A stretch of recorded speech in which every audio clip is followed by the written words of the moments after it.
في القلب مشاعر أخفيها قد أشرقت الشمس عليها عن خطط لم أعبأ فيها ستكون بأيامي فرقا فحياتي قبل الحلقات تيه بضياع بشتاتي من دون.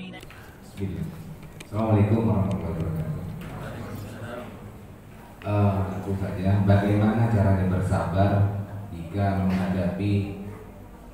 berhadapan dengan orang tua yang melakukan pekerjaan seperti di lembaga ribawi. Apakah kita harus bersabar diam karena kita mungkin sebagai anak misalkan kita sudah tahu bahwa pekerjaan itu haram.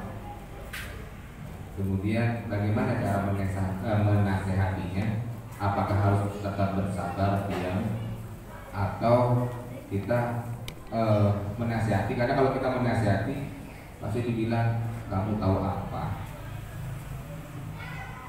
Seperti itu. Apalagi anak itu masih belum bisa mencari nafkah sendiri. Ya, itu saja yang saya sebutkan, Ustaz. Assalamualaikum warahmatullahi wabarakatuh. Wa in jahadaka 'ala an tusyrika bima laysa laka bihi 'ilmun fala tuti'huma wa sahibuhuma fid dunya ma'rufa. Jika keduanya memaksamu untuk berbuat syirik kepada Allah, jangan taati, tapi tetap pergauli mereka dengan pergaulan yang baik. Dunia. Ada seorang sahabat masuk di antara 10 sahabat yang dijamin masuk surga.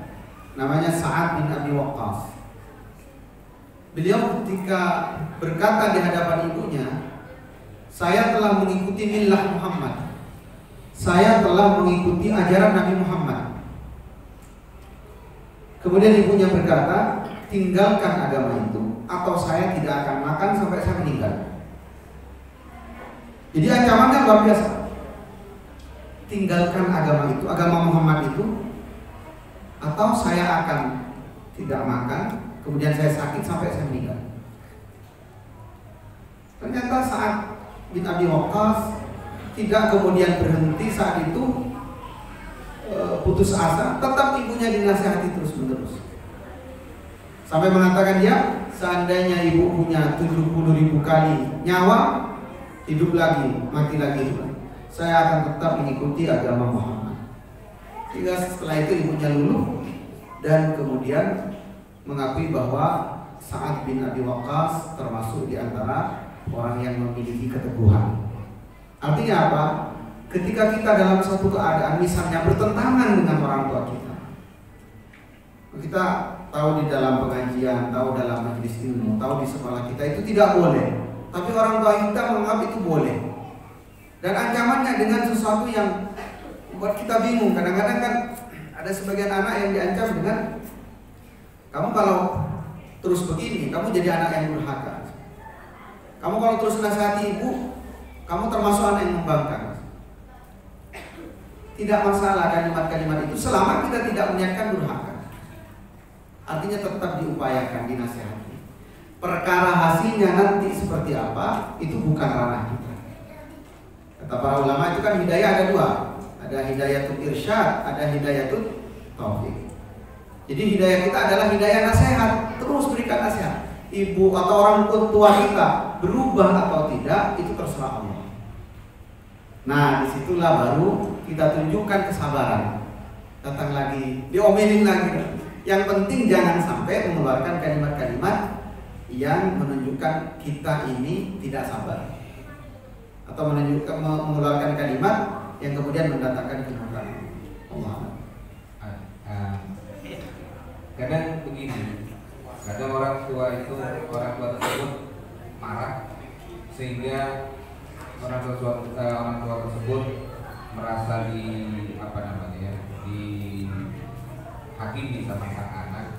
Kemudian dia berucap, kalau saya berdoa buruk pada kamu, intinya dari saking emosinya, karena surga ada di bawah telapak kaki ibu atau bagaimana seperti itu prinsipnya, sehingga dia akan berdoa kamu ini. Nah, itu cara mensikapi itu bagaimana? Iya.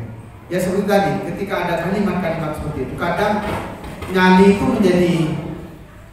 menjadi surut, menjadi tiba-tiba kayak merasa ketakutan. Ingat, selama belajar dengan benar, maka ada hal-hal yang meskipun menurut orang lain atau menurut pandangan adat itu dianggap sesuatu yang bisa mendatangkan kemurkaan orang tua, tapi secara syariat tidak perlu takut, karena kita tidak meniatkan keburukan.